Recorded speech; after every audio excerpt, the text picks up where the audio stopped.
Bom, boa noite a todos e a todas, aos encarnados e aos desencarnados, nessa noite maravilhosa de sexta-feira, onde nós deixamos nossas casas, nossos lares e viemos aqui estudar, refletir um pouquinho sobre a fala do Cristo, mais uma passagem evangélica, onde ele nos traz uma frase enigmática: "Tende bom ânimo, eu venci o mundo."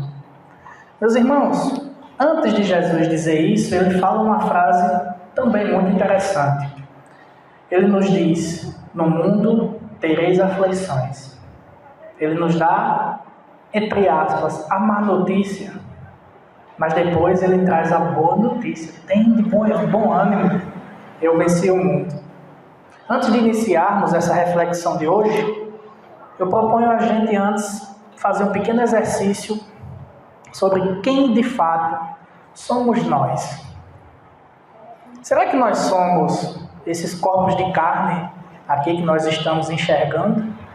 Será que nossos pensamentos fluem desse cérebro material, também de carne, que nós temos aqui dentro do crânio?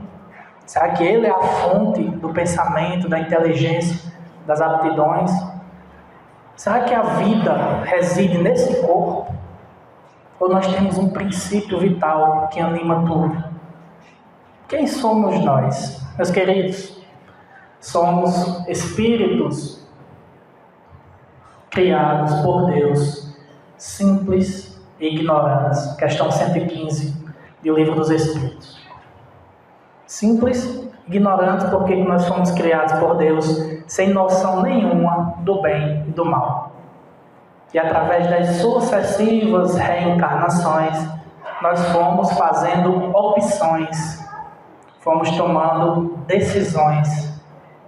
Só existem duas formas de decidirmos: ou decisões boas ou decisões más. Quando decidimos pelo mal, estamos nos rebelando contra a lei de Deus. Então o mal não é uma característica do espírito. Nós não viemos com defeito de fabricação. Deus não nos criou com imperfeições. Deus nos criou simples e ignorantes, repito. As imperfeições somos nós que vamos acrescentando ao nosso espírito por causa das nossas más decisões. Então aqueles que sempre optaram pelo caminho do bem chegaram à pureza espiritual, que é a nossa meta, chegaram mais rápido que nós.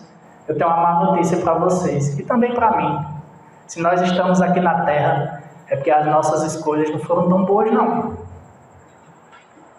Certamente nós, no passado, não tão distante, até mesmo nessa existência, causas atuais das aflições, causas anteriores das aflições, Kardec trabalha isso no Evangelho segundo o Espiritismo, no capítulo 5.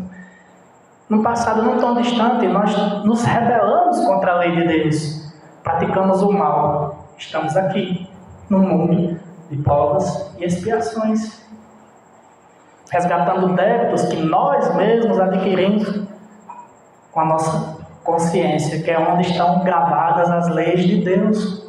Questão 620, me fugiu agora. É uma 600 e alguma coisa. Então, meus queridos, se nós possuímos o DNA divino, por que o DNA? Nós somos filhos dele. Ora, se os nossos filhos aqui na Terra têm o nosso DNA, por que a gente não pode ter o DNA dele? É o nosso Pai. Então, se nós temos esse DNA divino, e já que Deus é o nosso Pai, então nós estamos fadados, destinados a sermos bons.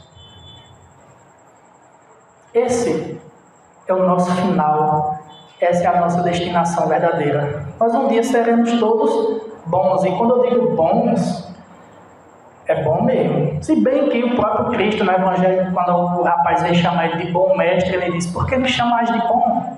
Bom só o nosso Pai." Então, se Jesus disse isso, dirá a gente, né? Mas um dia nós seremos, pela força da palavra que nos faz refletir, bons na categoria de anjos, espíritos totalmente purificados. Então há um progresso constante, inexorável, você não foge dele. Ele é como uma onda. Eu costumo dizer que o progresso é um tsunami que vem arrastando tudo. Cabe a gente decidir enfrentar o tsunami ou pegar uma prancha e sair surfando nele. Eu garanto a vocês, se você for enfrentar o tsunami, vocês vão se engasgar com água. Então não tem como lutar contra o progresso. Chega um momento que ele lhe leva. Chega um momento que em nossas vidas nós estamos aqui numa relativa paz, num tédio, numa calmaria, e a vida nos dá uma chacoalhada. Um acontecimento grandioso nos faz mudar o rumo, porque nós não estamos aqui para passar férias. Nós não estamos aqui num spa para descansar. Nós estamos aqui para passar por experiências. Eis o objetivo da encarnação, eis o objetivo de estarmos no mundo. Então, para entendermos essa fala do Cristo, tende bom ânimo, eu venci o mundo. Gilberto, acho que vai ser melhor pôr no pedestal. Você pode colocar aqui, meu querido? Vamos lá. Então, para a gente entender essa fala do Cristo, à luz dos princípios do Espiritismo, tende bom ânimo, eu venci o mundo.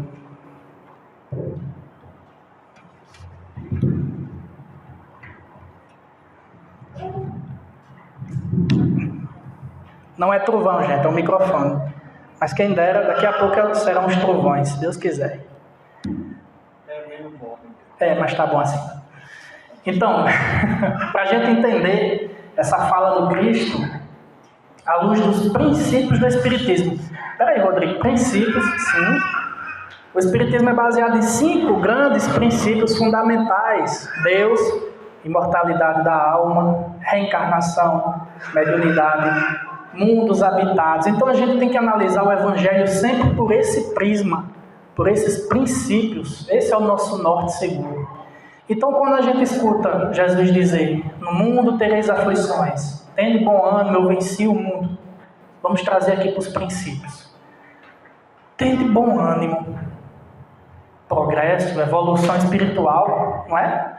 Eu venci o mundo, reencarnação. Vamos analisar isso melhor. Mas para a gente analisar bem essa fala de Jesus, eu proponho a vocês uma análise de uma outra passagem evangélica que eu acho magnífica, que é quando Jesus acalma a tempestade. Vamos analisar ela? Só que antes da gente chegar nela, eu queria antes fazer uma pequena reflexão aqui acerca de umas falas do Cristo, como por exemplo, no mundo tereis aflições, né? E mais à frente ele diz: aquele que crê em mim, esse também fará as obras que eu faço, e as fará maiores que esta. Vocês concordam que aqui Jesus está fazendo uma previsão do futuro? No mundo tereis aflições. Aquele que crê em mim também fará as obras que eu faço. Só que em outra parte do Evangelho, Jesus diz: porém, daquele dia e hora ninguém sabe, nem os anjos do céu, nem o Filho, mas unicamente o Pai. O que Jesus quis dizer com isso? O futuro é conhecimento exclusivo e absoluto apenas de Deus. Mas Jesus não acabou de prever o futuro aqui? Né? No mundo tereis aflições, aquele que crê em mim fará tudo. O que será isso? Uma contradição do Cristo? Ou ele tem um conhecimento de um mecanismo natural?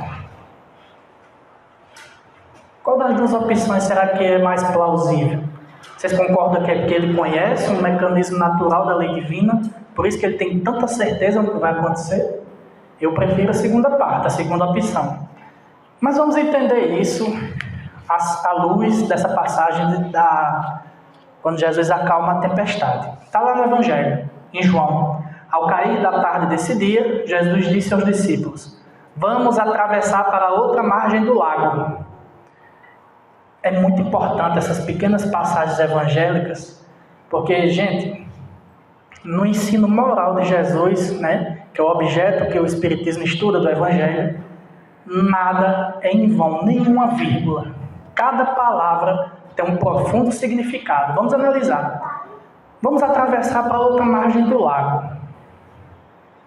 Deixando a multidão para trás, entraram no barco onde ele já estava, Jesus, e começaram a travessia, embora outros barcos o seguissem. Mas logo se levantou um tão grande temporal, com vendaval e ondas rebentando contra o barco, que este já estava cheio de água. Aparentemente um texto simples, né? Mas nos ensina muita coisa. Vamos ver? Quando Jesus disse, vamos atravessar para outra margem do lago, o que Jesus está propondo? Uma ação, um acontecimento. Ele está, em outras palavras, dizendo, agora fazendo a analogia, vamos evoluir, vamos atravessar o lago, eu estou convidando vocês a progredir. Concordam? Logo mais à frente ele diz, na verdade o texto diz, deixando a multidão para trás, lembra que eu disse que nada se perde nas palavras do Evangelho? Que multidão? O que seria essa multidão para trás? Que Jesus deixa ao convidar alguns a atravessar o lago, a evoluir. Os que não querem, seriam essa multidão, os que não querem, por enquanto, seguir a moral do Cristo. Jesus convida todos, mas só alguns entram no barco, só os discípulos dele. E é muito importante a gente entender que discípulo é diferente de cristão. Os discípulos do Cristo são aqueles que vivenciam sua moral. Mahatma Gandhi foi um discípulo de Jesus, mesmo sendo hindu. Dentre tantos outros vultos que a história nos traz. Então Jesus não veio aqui fundar nenhuma religião, não. Jesus não veio formar religiões e dividir as pessoas. Jesus veio nos revelar a lei de Deus com um novo significado para a nossa condição evolutiva atual, já como adultos espirituais. Nós não somos mais crianças espirituais, embora milhões de irmãos nossos encarnados ainda se comportem como crianças espirituais. Mas o Espiritismo está nas nossas mãos há 160 anos. E nós ainda nos encantamos com misticismos, com símbolos. Aqui está uma ciência que Kardec codifica através do método indutivo. Isso aqui é muito importante. Kardec utilizou o método de observação indutivo. Ele nos explica isso no Livro dos Médiuns. O que é isso? O cientista é induzido a investigar algo, porque existem dois métodos, indutivo e dedutivo. O que é o dedutivo? Se Kardec tivesse utilizado o método dedutivo, ele teria dito, eu acho que os espíritos existem. Aí iria investigar. Não. Ele foi induzido pelas mesas girantes a investigar aquilo. Então, Kardec ficava na dele e esperava as coisas acontecerem. E observava o fenômeno e tirava as conclusões juntamente com a revelação dos imortais. Então, esse é o método indutivo. Então, Kardec nos traz essa preciosidade há 16 décadas e nós ainda nos comportamos como crianças espirituais. Então, deixando a multidão para trás, aqueles que por enquanto não querem seguir, mas um dia vão se tornar bons, um dia vão seguir. Porque Jesus mesmo diz, nenhuma ovelha do rebanho do meu Pai se perderá. E quando a gente fala isso, é nenhuma mesmo, nenhuma ovelha. Até os piores seres humanos que nós já vimos sobre a terra, um dia irão se redimir. Até os piores genocídios, aqueles que mataram milhões, provocaram guerras, esses espíritos um dia serão seres de luz. Vai demorar? Vai. Mas um dia serão. O filho pródigo, um dia ele volta, pedindo asilo, pedindo abrigo ao pai. E aí, gente, vem a cereja do bolo desse pequeno trecho que eu li aqui da calmaria da tempestade. Entraram no barco onde ele já estava e começaram a travessia. Quer dizer que Jesus entra no barco antes dos discípulos. Vocês nunca tinham prestado atenção nisso, né? Eu também não. Eu fui estudar para essa palestra e foi que eu me toquei. Oxe, Jesus entrou antes.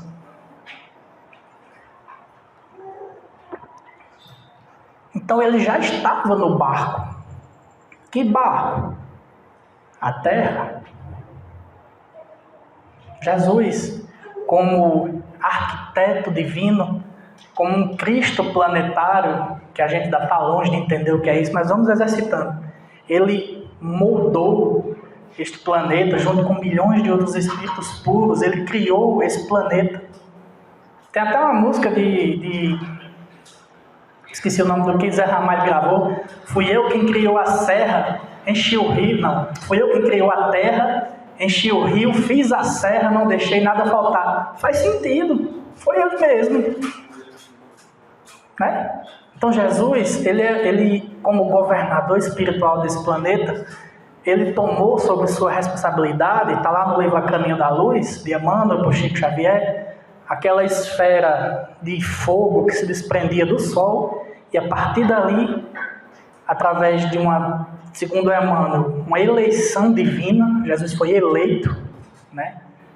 Ele tomou sob sua responsabilidade essa pequena bolinha que gira em torno do Sol que nós habitamos.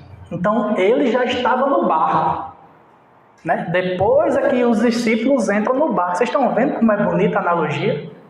Né? Então, ele sempre esteve aqui. Gente, e segundo a geologia, a Terra tem 4,5 bilhões de anos. A gente não consegue nem imaginar. Vocês têm uma ideia, 1 milhão de segundos é uma semana. 1 milhão de segundos é uma semana. 1 bilhão de segundos são 30 anos. Estão vendo o que é 1 bilhão? Né? 1 milhão de segundos é uma semana. 1 bilhão de segundos são 30 anos. Então a Terra tem 4 bilhões e meio de anos. E Jesus já era pouco. Já era Cristo.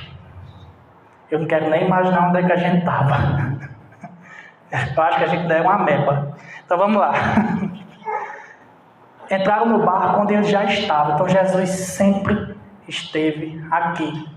Ah, Rodrigo, até na época dos dinossauros, sim. Até na época cenozoica, que a Terra era uma grande bola de fogo, sim, ele sempre esteve no barco. Ele nos convida, nós é que entramos no barco. Depois dele, nós é que o seguimos. Ele sempre esteve à nossa frente. Jesus não vem atrás da gente, não. Somos nós que vamos atrás dele. Por isso que nós dissemos que Jesus é o nosso guia. Vocês vão entrar numa floresta com uma pessoa que não sabe para onde é que vai? Eu não confiaria. Mas se for um guia que já conhece todos os caminhos da floresta, você segue? Você segue. Então, se ele construiu esse planeta como um arquiteto divino, vocês confiam nele para conduzir esse planeta? Plenamente. Então ele entrou no barco antes. E depois o texto diz, embora outros barcos o seguissem. Que outros barcos? Na casa de meu pai há muitos outros planetas. Há uma solidariedade entre os mundos.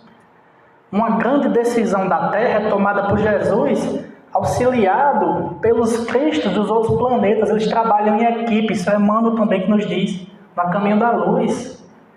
Não existe uma decisão só de uma cabeça só. Por isso que Jesus, para trazer o Evangelho à Terra, ele convida 12 discípulos, que representam perfeitamente nós. As paixões, as dúvidas, está lá no livro Boa Nova. Né? Todas essas dúvidas que nós temos são as perguntas que os discípulos fazem a Jesus. Está lá no livro Boa Nova, um livro belíssimo. Então há outros barcos caminhando, entrando nesse mar, junto com o barquinho que nós estamos, que é a Terra. E aí vem a parte que nós estamos vivendo. Mas logo se levantou um grande temporal, um vendaval, e ondas rebentando contra o barco, que este já estava cheio de água. A Terra é formada por água, né? O barco Terra, hoje, está enfrentando um vendaval? O que vocês acham? Sim ou não? Sim. Gente, nunca se consumiu tanto remédio para dormir como agora. As taxas de suicídio todo ano batem recordes. Cada vez mais as pessoas estão tirando a própria vida. Depressão. Eu tenho certeza que todo mundo que está aqui conhece alguém que está depressivo. Eu conheço várias pessoas. Filhos matando pais. Está acontecendo.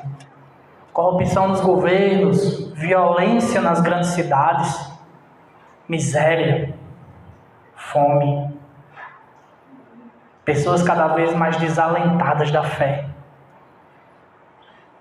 Vocês conhecem alguém? Eu conheço várias pessoas também que eu quero lá saber de religião. Homem, vá falar de Jesus para longe de mim, isso não existe não. Deus não existe não, cara. Olha só a TV, aí manda olhar a televisão, né? É lógico que você vai ver coisa ruim lá. Eu mesmo, faz muito tempo que não assisto um jornal, porque eu vejo a hora pingar sangue na televisão. É como diz Rossandro Clige, você nunca vê uma notícia de um voluntário cantando para uma criança com câncer no hospital, né? Você não vê essas notícias, só vê desgraça. Então, essas pessoas que estão imersas nesse mundo, elas começam a duvidar da divindade. Como pode? Tanto caos, um vendaval tão grande nesse barco. Cadê o capitão desse barco? Deus não existe não. É o pensamento de muita gente. Desespero. Desespero é um estágio que é quando você não vê mais nenhuma saída. Tem muita gente desesperada nesse mundo. Muita mesmo. Comércio de armas e drogas são os dois maiores comércios do planeta Terra hoje. Armas e drogas. 100 mil abortos por dia nós temos no planeta. Sabe o que é 100 mil? É a população de Caicó. Eu acho que Caicó deve ter uns 70 mil. Pronto, é Caicó mais parelhas por dia. Nós estamos enfrentando um vendaval ou não? Estamos naquele momento que as ondas estão batendo no barquinho. A gente está desesperado, como os discípulos, a gente chega já lá, vamos lá. A gente também está vivenciando uma pandemia.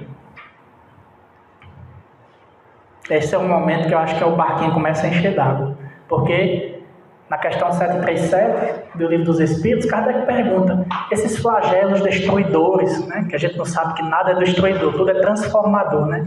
Mas Kardec usa essa palavra. Esses flagelos destruidores, para que servem, em outras palavras? E os Espíritos respondem, para fazer vocês adiantarem alguns anos o que seriam necessários alguns séculos. Lembra do que eu falei agora há pouco? Que quando a gente está estagnado num ponto, a vida vem e chacoalha a gente. Isso também acontece coletivamente. O mundo estava muito estagnado há algumas décadas, numa mentalidade mesquinha, egoísta, vaidosa, ainda está, mas a gente deu uma leve melhorada de uns 2 anos para cá. Se a gente for analisar, por exemplo, nas redes sociais nós temos um termômetro. Pessoas agora estão mais atentas à questão ambiental. Pessoas estão agora mais atentas à questão do consumo da carne de animais, né, que foi a causa da pandemia. Tudo isso começou quando um cara lá foi tomar uma sopa de morcego, segundo as investigações oficiais. Então, as pessoas estão mais atentas, os brasileiros estão mais atentos a certos pontos que antigamente a gente sequer dava atenção. Então, chacoalhou a gente. Esses vendavais servem para nos agitar, para nos fazer adiantar em alguns anos, que seriam necessários alguns séculos. Lembra que Jesus disse, no mundo tereis aflições? E aí, ele previu o futuro ou ele conhece um mecanismo natural da lei divina, que é o progresso? Pois não é que ele acertou? Concordam? Que ele está acertando na mosca. E quando a gente lê o sermão profético, que está lá em Mateus capítulo 25, se eu não me engano, aí é que ele acerta mesmo na mosca. No mundo haverá falsos cristos e falsos profetas, nação se levantará contra nação, blá, blá, blá. Mesmo dentro. Não erra nada. E o texto prossegue. Entretanto, durante o vendaval, Jesus dormia deitado na popa. Popa é a parte de trás do barco. Proa é a parte da frente. Jesus estava ali na parte de trás, deitado, com a cabeça numa almofada, diz o texto. Inquietos, acordaram-no gritando, mestre, não te preocupa que estejamos quase a morrer? Ele, levantando-se, se lembra, nenhuma palavra aqui é em vão. Ele, levantando-se, repreendeu o vento e disse ao mar, aquieta-te. O vento parou e fez-se uma grande calma. E disse-lhes, Olha só o puxão de orelha que Jesus dá agora na gente. Lógico, isso num sentido figurado, mas Jesus era bem enérgico, tinha hora. E é muito importante a gente aprender uma coisa: firmeza pode caminhar lado a lado com serenidade. Você pode ser uma pessoa calma, serena, mas ser firme. O próprio Cristo diz: seja o teu falar sim, sim, não, não. Seja firme. E tinha hora que Jesus era firme. E ele diz: por que estão com medo, criaturas de pouca fé? Será que nós estamos com medo e somos criaturas de pouca fé? Será que ele acertou mais uma? Por que Jesus dormiu? Né? E o texto termina: e tomados de grande espanto, perguntavam uns aos outros: mas quem é este a quem o próprio vento e o mar obedecem? Né? Por que Jesus dormiu, meus irmãos? Porque o vendaval é uma experiência para nós. A tempestade não é uma experiência para Jesus. Ele não precisa mais estar no meio de um vendaval. Ele não precisa mais estar numa tempestade. Por isso que ele está ali, quietinho na dele. Né? Por isso que ele dorme. Uma coisa é muito importante a gente aprender: os benfeitores espirituais, os espíritos puros e bons que nos auxiliam no nosso progresso, eles não vão passar pelas nossas provações no nosso lugar. Não vão.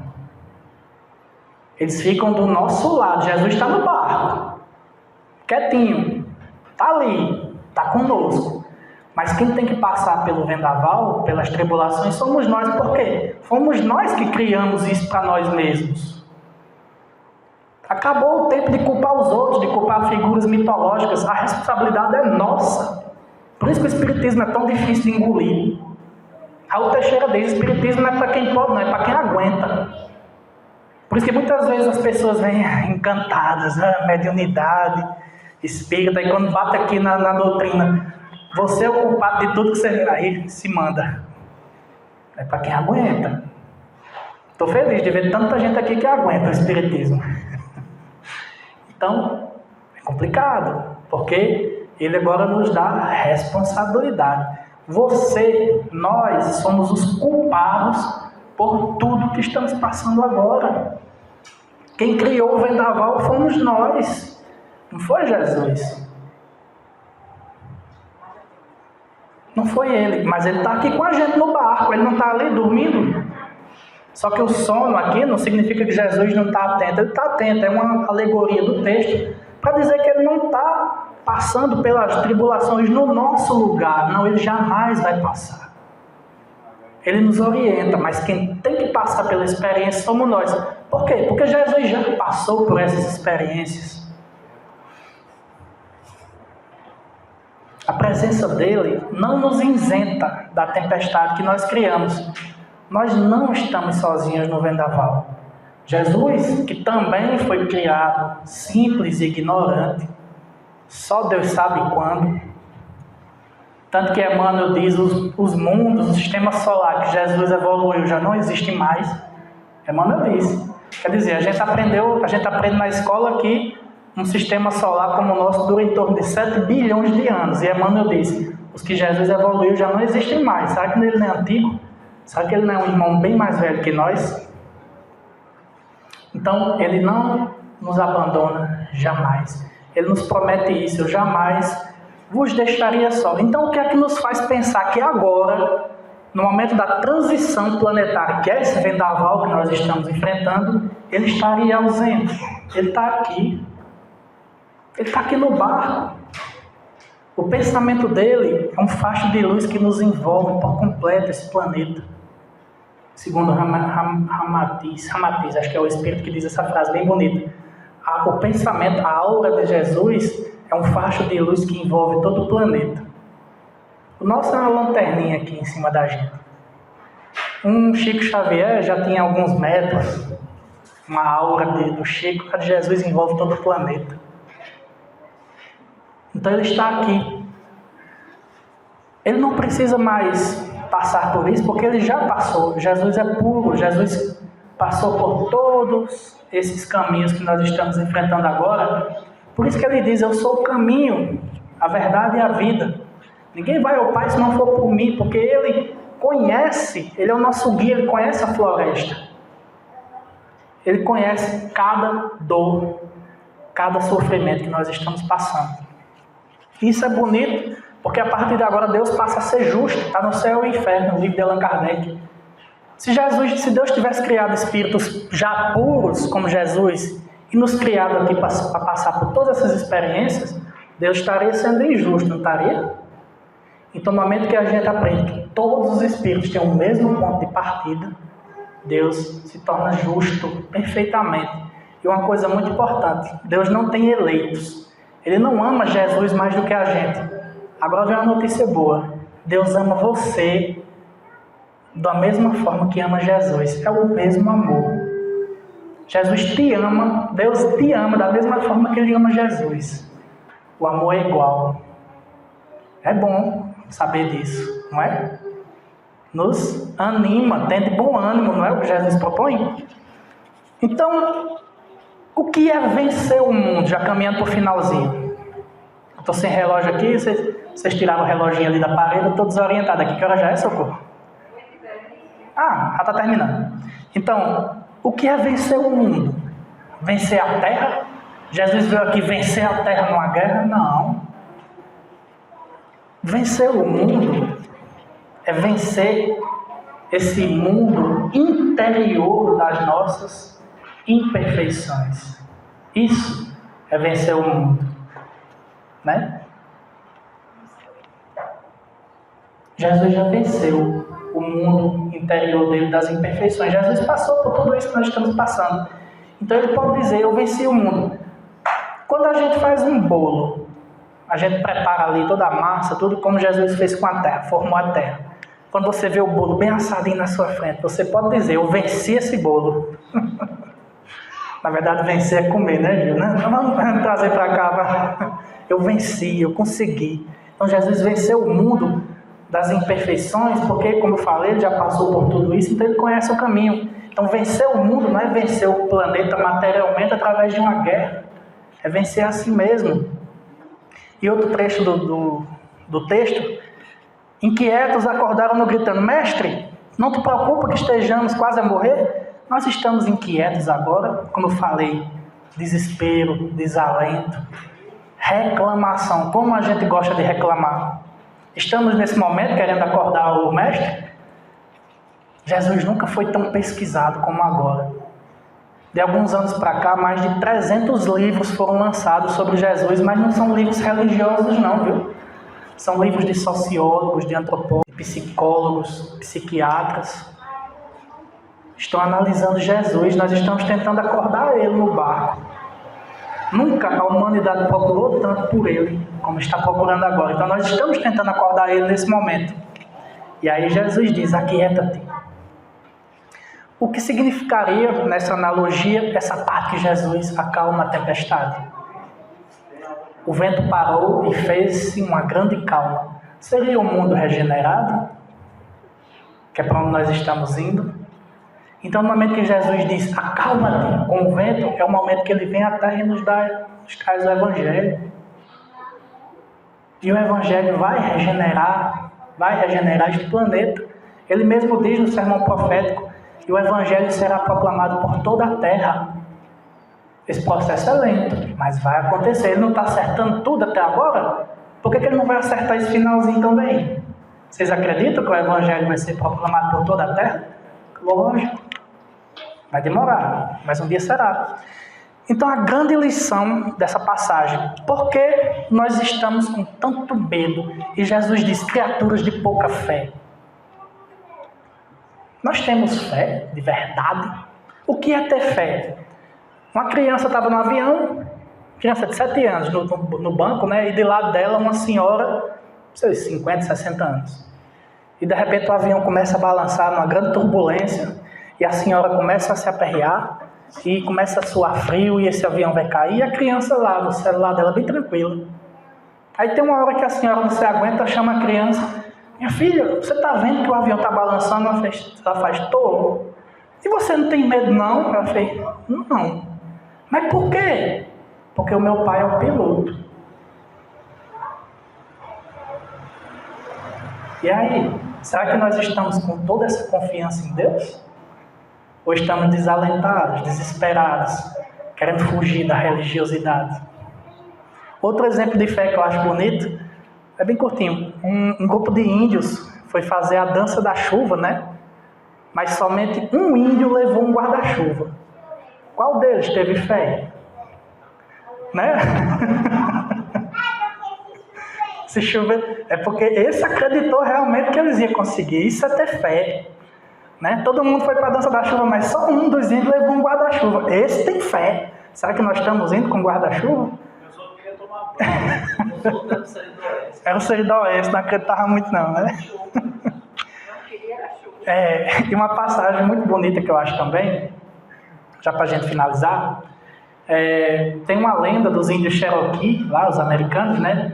Que todo jovem, quando atinge certa idade, eles têm que passar por um rito de passagem. Né? Como que é esse rito de passagem dos Cherokees?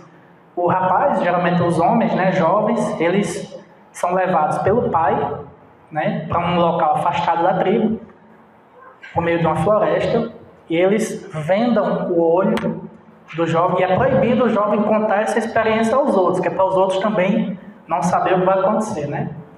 Então eles vendavam os olhos do jovem, amarravam os braços e as mãos, os braços e as pernas, sentavam ele num tronco lá de madeira, e ele tinha que passar a noite todinha, sem se mexer, sem tirar a venda dos olhos. E as onças passavam perto, as cobras rastejavam perto, e o vento frio uivava, e ladrões passavam pela estrada, mas ele não podia se mexer. E era uma noite terrível para o índiozinho. Mas só que quando o sol brilha, quando amanhece, que ele pode tirar a venda do olho, ele descobre que o pai dele esteve na frente dele em outro tronco a noite inteira. Só que o pai dele não emitiu nenhum som. Então, nós estamos nesse momento assim com Deus, com Jesus aqui no barco. Nós não estamos enxergando muito Ele. Estamos no meio da tempestade, mas Ele nunca vai sair do nosso lado. Isso é reconfortante. E finalizando o texto diz: e tomados de grande espanto, perguntavam uns aos outros: quem é este que até o próprio vento e o mar obedecem? Nós estamos tentando ainda entender quem é Jesus? Estamos. O Espiritismo nos traz uma nova visão. O livro A Gênese, capítulo, acho que é o 15, né? Natureza de Jesus, superioridade, né? Esqueci o nome do item. Superioridade da natureza de Jesus. Está lá, Kardec traz um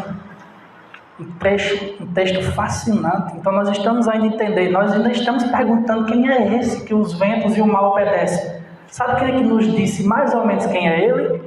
Emmanuel, no livro A Caminho da Luz, quando ele diz, rezam, capítulo 3, rezam as tradições do mundo espiritual que na direção de todos os fenômenos do nosso sistema existe uma comunidade de espíritos puros e eleitos pelo Senhor Supremo do Universo, em cujas mãos se conservam as rédeas diretoras da vida e de todas as coletividades planetárias. Olha só quem é o capitão do barco. Essa comunidade de seres angélicos e perfeitos, da qual Jesus é um dos membros divinos, aqui é Emmanuel. Ao que nos foi dado saber, você vê, nem tudo ele sabe, dirá a gente, né? Apenas já se reuniu nas proximidades da Terra para a solução de problemas decisivos da organização e da direção de nosso planeta por 2 vezes no curso dos milênios conhecidos. A primeira verificou-se quando o orbe terrestre se desprendia da nebulosa solar, a fim de que se lançasse no tempo e no espaço as balizas do nosso sistema cosmogônico e os pródromos da vida da matéria em ignição do planeta. E a segunda reunião, quando se decidia a vinda do Senhor à face da Terra. Então, as 2 grandes reuniões desses seres angélicos que nos governam, da qual Jesus é um dos membros, só aconteceu 2 vezes. Para decidir quem ia tomar conta daquela bola de fogo e para decidir como seria a vinda dele para cá, trazendo à família humana a lição imortal do seu evangelho de amor e de redenção. Está aqui quem acalma o vento e a tempestade. Um Cristo. Está lá, Revista Espírita, 1868, mês de fevereiro, Lacordaire, Lamennais, São Luís, os Messias do Espiritismo, né? Está lá. Eles descrevem perfeitamente o que é um Cristo. Cristo são esses seres tão angelicais, tão perfeitos, que a gente ainda está tentando entender. Eles estão, segundo Lacordaire, no topo da escala dos espíritos puros, quer dizer, ainda tem outra escala, porque no livro dos espíritos a gente estuda uma escala, né, que é dividida em 3 ordens, questão 100, imperfeitos somos nós, bons e os puros. Então aqui nos puros ainda tem outra escala e Jesus está no topo dela. A gente não sabe quem é Jesus. A gente ainda está maravilhado porque ele acalma a tempestade. Ora, na pequena ordem mental, os espíritos que causavam a tempestade cessaram. Jesus, quem vai desobedecer o Cristo do planeta? Então, naquele momento que ele acalma a tempestade, os espíritos que causam, todos os fenômenos da natureza são causados por espíritos. Há um governo.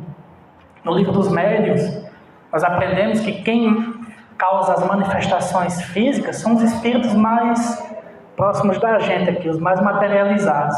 Mas eles estão sob as ordens de espíritos superiores. Então há uma hierarquia celeste que vem descendo até chegar nos mais materializados, e são eles que causam terremotos, tsunamis, maremotos, furacões, tempestades. Então uma ordem do Cristo, quem ia desobedecer? Então, meus queridos, tenha de bom ânimo, eu venci o mundo. Vamos ter calma. Jesus nos diz, tenham calma. Animem-se, eu estou aqui com vocês no barco. E não vou sair dele. Eu evoluí como vocês. Venci as imperfeições. Venci esse mundo interior de rebeldia à lei de amor que nós tanto adoramos.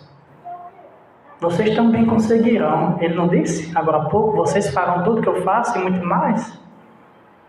Lei do progresso. Pureza espiritual. Todos nós um dia chegaremos lá. Um dia todos nós seremos anjos. É só se reformar intimamente. É fácil. É só se reformar intimamente. Nem que isso demore umas 50 encarnações, mas a gente consegue. Deus usa o tempo para nos educar. Muito obrigado.